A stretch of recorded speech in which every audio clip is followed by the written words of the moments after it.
monsieur. Bonjour Madame Aline, Bonjour. comment vous allez? Ça va. Alors, Ça ira mieux tout à l'heure.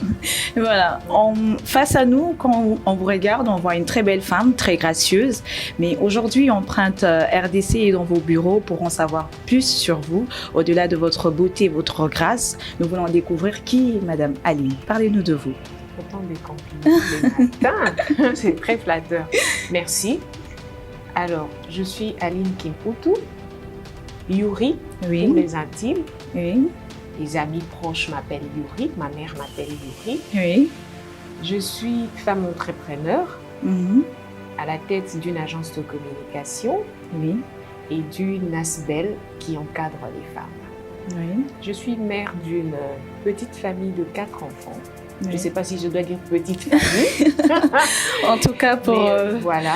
Pour les Africains, c'est petit. Voilà, pour les Africains, c'est vraiment petit. Je suis mère d'une petite famille de 4 enfants. Oui. Je suis juriste de formation. Oui. Et qu'est-ce que je dois dire à propos de moi? Qu'est-ce que je dois dire d'autre? J'ai une expertise avec certification dans des domaines tels que le management des ONG, le management des équipes commerciales. J'ai suivi une formation en prise de parole en public. C'est de plus en plus important pour moi, je me rends compte aujourd'hui. Exactement. C'est pas facile de parler en public. Et tout récemment, je viens d'avoir une certification comme formatrice au programme STEP.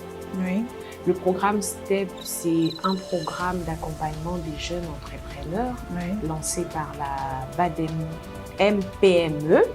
C'est un programme de la Banque mondiale avec le ministère des Petites et Moyennes Entreprises. Ça, c'est pour mon cursus, si on veut dire, voilà. Côté professionnel, j'ai une expertise de plus de 10 ans comme commercial et marketing, poste que j'ai occupé dans plusieurs entreprises de la place. Un métier très riche qui m'a fait rencontrer beaucoup de personnes et qui a été très déterminant pour la suite même de ma carrière. Et voilà, en dehors de ça, je suis quelqu'un de très rigoureuse, surtout dans le travail. Je suis orientée résultat. Je suis quelqu'un, bien que rigoureuse, ouverte d'esprit, mais je suis aussi quelqu'un de très empathique.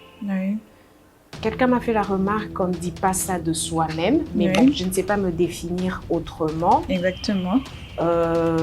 J'ai toujours eu le souci du bien-être des autres. J'ai toujours eu les soucis de l'amélioration des autres.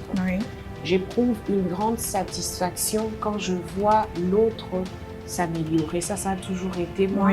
Peut-être que ça remonte à ma petite enfance. Exactement.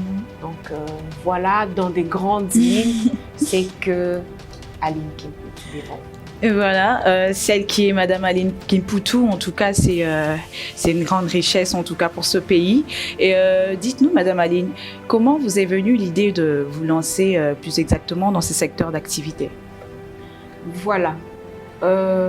Je commençais par ma casquette de chef d'entreprise. Tout à l'heure, en me présentant, je dis que j'étais à la tête d'une entreprise, d'une agence de communication. Exactement. Que j'ai lancée il y a quelques années. Donc, depuis 2019, on va dire.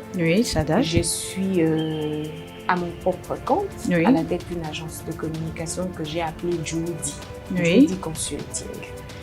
Alors, de par mon expérience de plus de 10 ans dans le secteur de commercial, en tant que commercial, mon travail, c'était faire le terrain, aller à la rencontre de clients, proposer la meilleure façon aux clients de présenter leurs services, de vendre, d'améliorer leur portefeuille.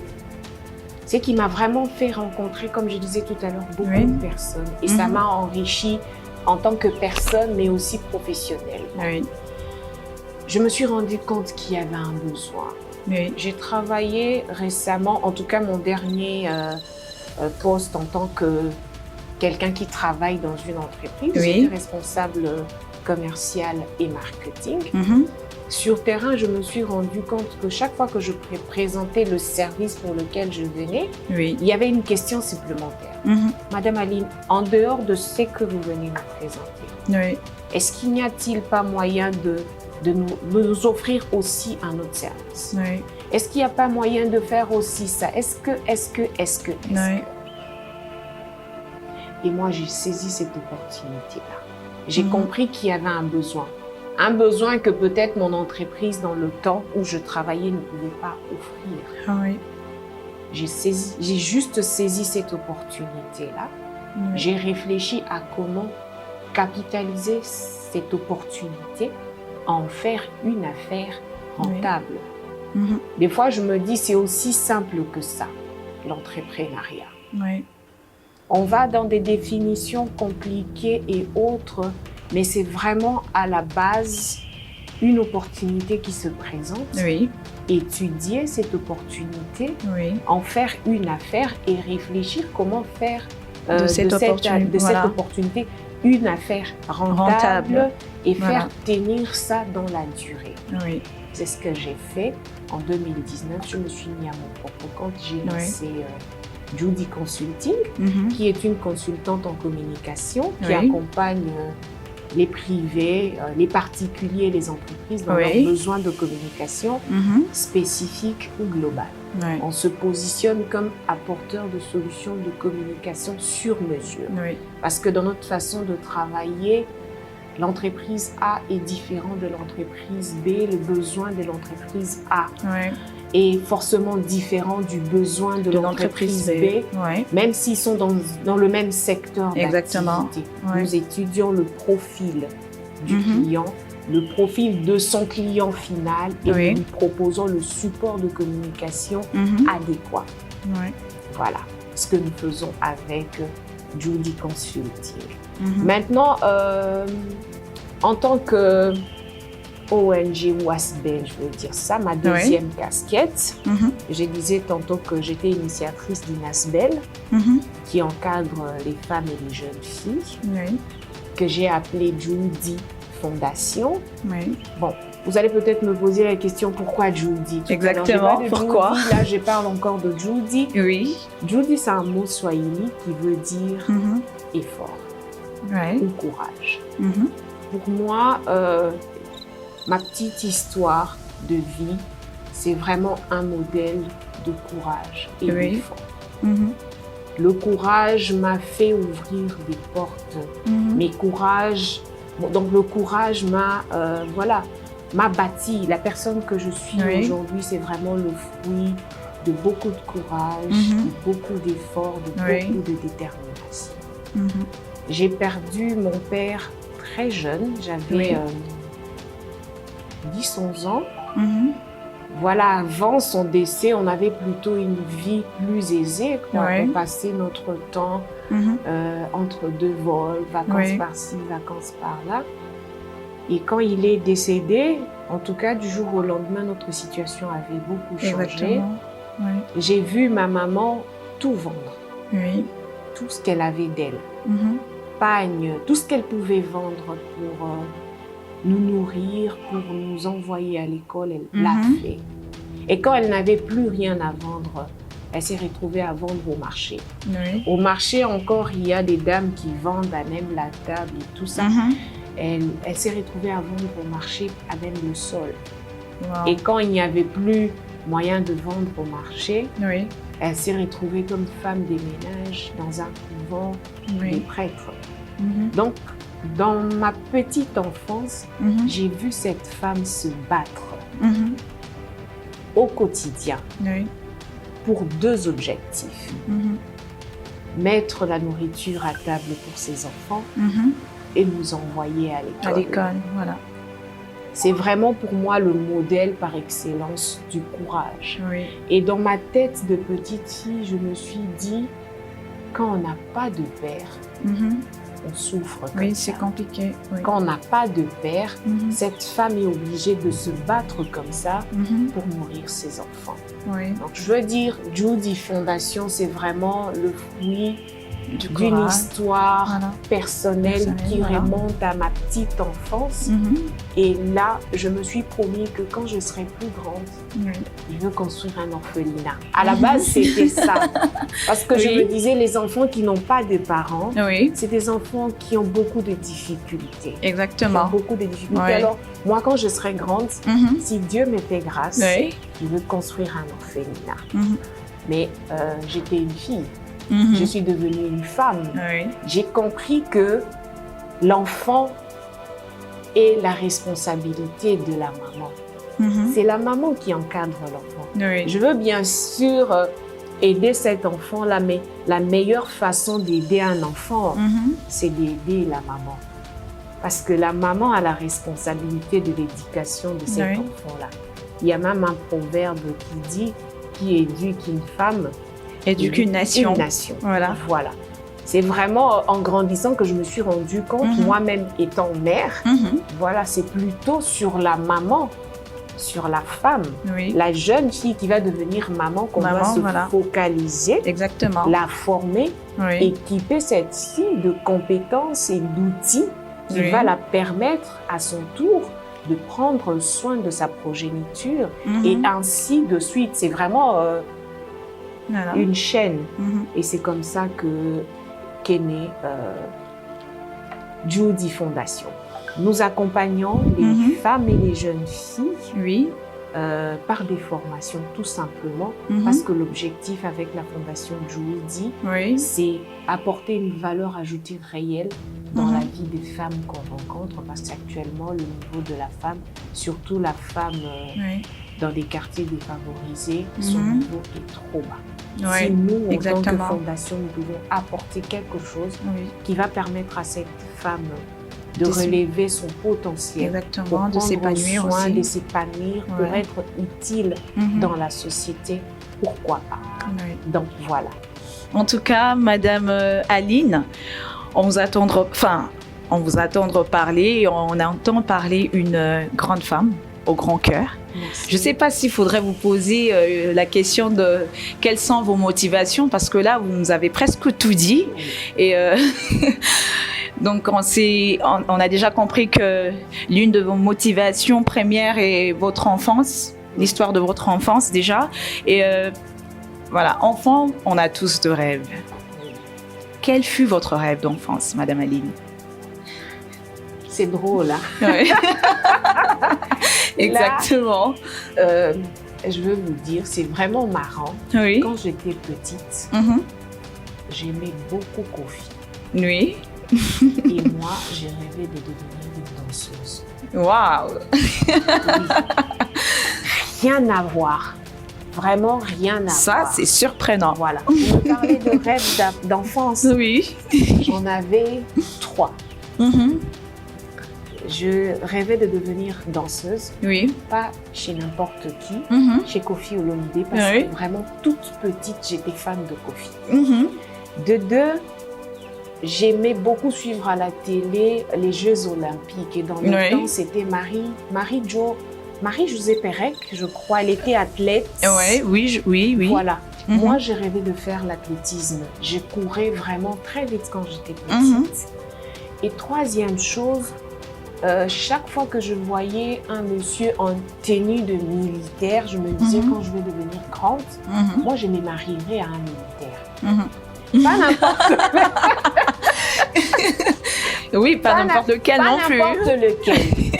Je me disais, moi, je me marierais à un colonel ou un général. C'était ces 2-là. Vraiment, je rêvais. Et puis, dans le temps, quand je voyais mon bout en tenue militaire, un peu subjugué par le pouvoir.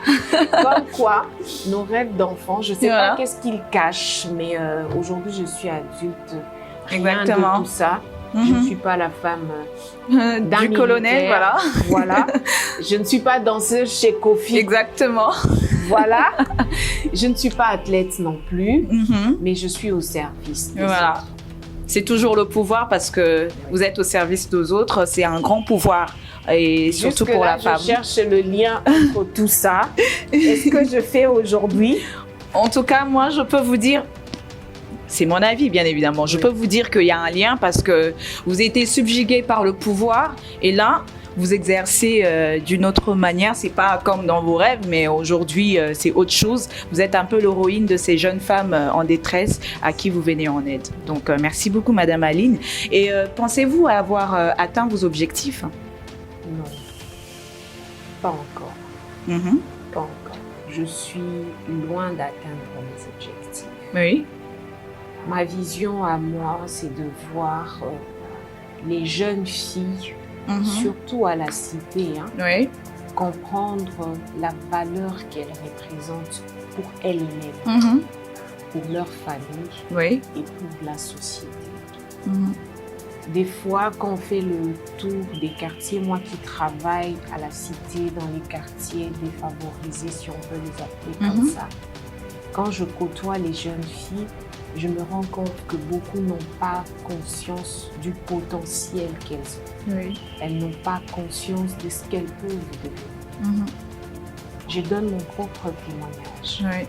Quand j'en parle, les gens ouvrent grandement les yeux. Moi, j'ai eu à vendre de l'eau, oui. qu'on appelle communément moine à maille. Oui. Il m'est arrivé de rentrer de l'école, de mettre mon uniforme de côté, oui. de prendre ma bassine sur la tête pour revenir le soir et maman nous offrir peut-être un petit foufou oui. avec les matembele. Et jusqu'aujourd'hui, c'est mon plat favori. Le oui. jour où vous venez chez vous, ne vous tracassez pas. Oui. Faites-moi le Thompson, les matembele et le foufou, je serai la plus heureuse. Oui. Mais si j'ai pu, malgré ce parcours difficile, être là où je suis aujourd'hui, c'est parce que, voilà, il y avait une détermination, il y avait une formation derrière. Il y avait une formation derrière et c'est ça que moi j'aimerais transmettre aujourd'hui aux jeunes filles. Et tant que je n'ai pas atteint ce point-là, je ne me dis pas que j'ai atteint mes objectifs. Mon objectif à moi personnellement et surtout avec la fondation Judy, c'est d'élever tant soit peu le niveau de la jeune fille congolaise, le niveau de la femme congolaise qui est encore limitée voilà, à être une femme belle et tais-toi. Voilà, soit belle et tais-toi à la limite, ou alors marie-toi, fais des enfants. Voilà. La place de la femme, c'est à la maison, c'est à la cuisine. Ce n'est pas mauvais, mais il n'y a pas que ça dans la vie d'une femme. Il n'y a pas que ça dans la vie d'une femme. La femme a un potentiel extraordinaire. Si elle peut en même temps porter une grossesse, s'occuper des 3 ou 4 autres enfants en bas âge, combien elle est capable de faire pour l'intérêt et pour le besoin de toute la communauté, de toute la société et finalement de tout un pays. Le jour où je verrai par exemple mes filles du camp Luka devenir ce que moi je rêve pour elles, je me dirai alors là j'ai atteint mes objectifs. Alors Madame Aline, quel conseil donnerez-vous à la jeune femme qui aimerait s'élancer dans l'entrepreneuriat? Alors, quel conseil je donnerais à la jeune femme? Mon conseil, c'est d'être conscient de la valeur qu'on représente. Il n'y a pas de magie. Il n'y a pas de gens qui sont plus équipés que les autres. Il n'y a pas de personnes plus chanceuses que les autres. C'est la décision qu'on prend pour la direction qu'on veut mener pour sa vie. C'est important. L'agence Judy, j'ai choisi d'appeler mon agence la fondation Judy parce que le courage, c'est la base de toute action. Voilà. Le courage, c'est la base de toute action. C'est grâce au courage que je me suis levée pour être devant vous aujourd'hui. C'est grâce au courage que je me suis levée et dit, voilà, j'aimerais créer mon agence. C'est grâce au courage que je me suis dit, je vais dans les quartiers défavorisés, prendre soin des jeunes filles qui ont besoin d'un encadrement. C'est le courage qu'il me faut. Prenez courage, je me dis, pour moi, la formule, c'est le courage, la détermination, la discipline et la persévérance. Parce que ça ne sera pas toujours facile. Le courage de commencer, la discipline de garder le cap, le travail pour améliorer ce qu'on a choisi de faire et la persévérance quand les choses deviennent difficiles pour garder tout ça dans le temps. Ça sera vraiment mon conseil. Ne vous sous-estimez pas. Il n'y a pas de personne meilleure que les autres. Il y a seulement des personnes qui prennent courage de se lever et de poursuivre leurs rêves. Merci beaucoup, Madame Aline. Vous êtes vraiment une source d'inspiration pour plusieurs, je pense. Et un grand merci à vous de faire partie de ce monde, en tout cas. Et envisagez-vous la reconversion ou la poursuite de vos activités toujours dans la même filière? Reconversion peut-être un peu plus tard.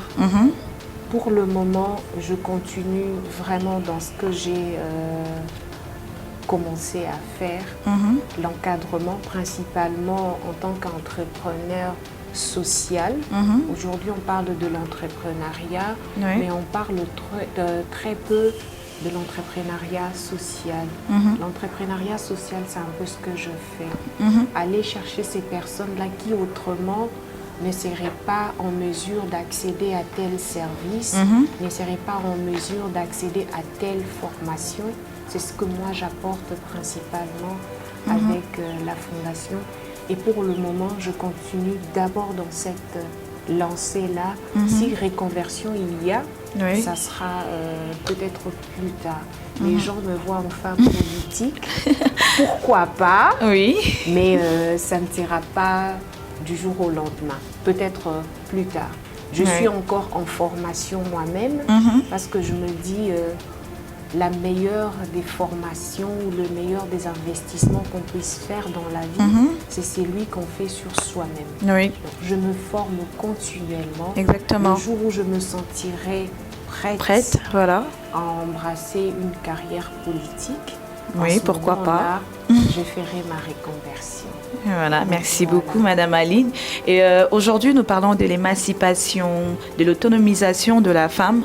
Bien que nous voyons les femmes s'imposer dans la société, en tout cas dans tout le domaine précis aujourd'hui, de nos jours, mais la femme est toujours confrontée à plusieurs réalités. Lorsqu'elle est belle, les gens pensent que c'est parce qu'elle est belle qu'elle fait ça ou qu'elle a de telles opportunités. Et en tant que femme, dites-nous quelles sont les difficultés que vous avez rencontrées durant votre carrière? Déjà, le fait d'être femme en Afrique et au Congo particulièrement, c'est une difficulté. C'est vraiment une difficulté. Là, c'est vrai. Et sur quoi être femme entrepreneur. Je vais vous raconter une anecdote. Quand j'étais encore commerciale, je suis allée en prospection dans une grande banque de la place, je vais taire le nom, et j'avais rendez-vous avec, je pense, le directeur commercial aussi ou marketing de cette banque-là. Je suis venue, j'étais vraiment bien préparée et tout. Je lui présentais les services pour lesquels j'étais venue. Je parlais pendant tout le temps que je parlais. Les messieurs étaient mais vraiment scotchés devant, ils regardaient, ils me suivaient attentivement. Quand j'ai fini, qu'est-ce que le monsieur me dit? Écoutez-moi bien. Je ne faisais que regarder votre bouche. Madame, vous parlez très bien. Vous parlez comme quelqu'un qui est en train de manger du chocolat. Waouh! Tout ce que j'avais dit était entré par là et sorti de l'autre côté. Il était focalisé par votre physique. Focalisé sur votre personne, sur ma personne, sur ma bouche. Il était ailleurs. C'est ça aussi être femme entrepreneur en Afrique et au Congo. Quand on est femme, quel que soit ce que vous êtes en train de dire, les messieurs qui est en face de vous voient une proposition indécente, une relation indécente. C'était ça le monsieur, il n'avait rien compris de ce que j'avais dit. Il voyait le physique. Être femme aussi, parmi les difficultés, c'est de se dire, on est obligé de faire doublement d'efforts pour convaincre.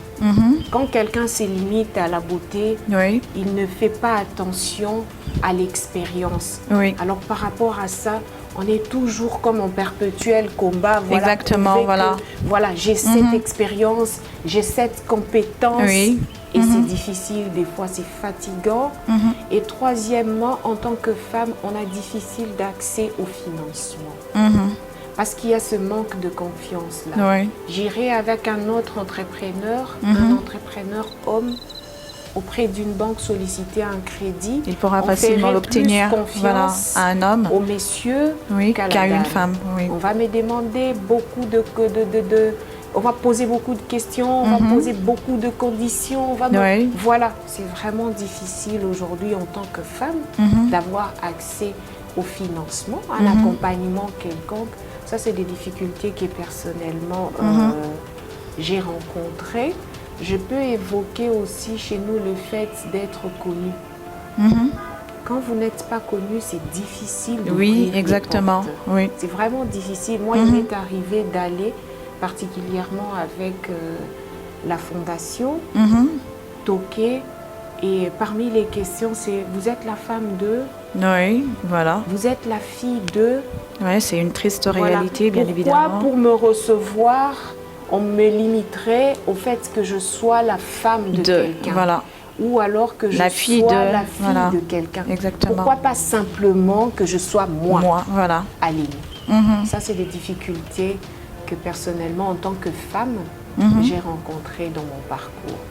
Mais heureusement que ça ne m'a pas arrêtée.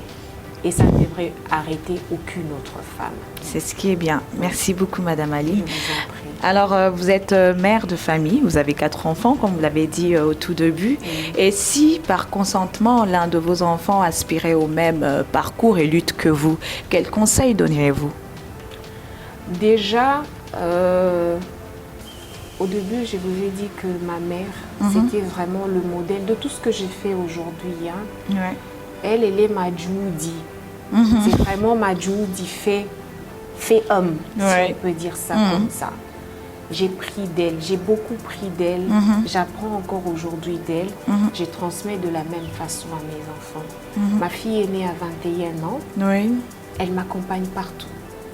Elle se dit même actionnaire majoritaire de tout ce que je fais. Oui, c'est super. Donc aujourd'hui, même quand je ne suis pas là, je peux déléguer ma fille aînée. Elle me représenterait valablement. Elle suit à la loupe tout ce que j'ai fait. Il y a des formations où je vais, je l'emmène avec moi. On suit la formation ensemble. On suit la formation ensemble. Les plus petits, maintenant, c'est des gens qui sont plus fan club qu'autre chose. Mais aujourd'hui, ça ne me dérangerait pas du tout que mes enfants emboîtent le même pas que moi. Parce qu'il y a déjà ma fille aînée que je suis en train de former et qui est toujours avec moi. Merci. En tout cas, Madame Aline, vous êtes une femme à multiples casquettes. Et dites-nous, quels sont vos projets? Avez-vous de projets d'avenir ou avez-vous de projets en cours? Si oui, dites-nous lesquels. Les projets, il y en a. J'en ai beaucoup. Je vous assure, les projets, j'en ai vraiment beaucoup. Oui. Mais il nous faut de l'argent pour concrétiser ce projet-là. C'est ça le plus gros problème. C'est ça le plus gros problème. Oui, les financements, voilà. Les projets, ça ne manque pas. Je me bats pour l'amélioration des conditions de la jeune fille congolaise. Parmi les projets qui me tiennent à cœur, c'est de mettre sur place un centre de formation professionnelle. Nos écoles ne nous préparent pas à affronter la vie. La réalité de la vie, à nous armer au fait. En parallèle du cursus scolaire tel qu'il est établi chez nous au pays, moi, mon rêve, ce serait de mettre en place un centre professionnel d'accompagnement des filles et particulièrement les filles des quartiers défavorisés parce que celles-là ont peut-être les capacités, ont besoin, mais elles n'ont pas d'opportunité d'accompagnement. Si j'ai un centre, je permettrai à cette catégorie-là d'être formée et d'être compétitive au même titre que les autres filles qui jouiraient par exemple des bourses ou bien des études ou qui viennent des familles nantis. Ça, c'est vraiment le projet qui me tient à cœur. Aujourd'hui, je travaille encore avec mes fonds propres, j'organise des formations. J'ai dernièrement lancé une formation en photographie professionnelle pour les jeunes filles du camp Luca. Oui. C'est des jeunes filles, parmi elles, il y a celles qui vendent des fruits à Ziguida, celles qui vendent du pain, celles qui vendent des légumes, celles qui ne font rien. C'est cette catégorie-là que je cherche. Je leur ai apporté une formation en photographie. Aujourd'hui, la photo occupe une place de choix dans la communication. Quel que soit le secteur d'activité dans lequel on évolue. La photographie prime. La photographie, voilà, pour bien communiquer aujourd'hui, il suffit de mettre une image qui parle.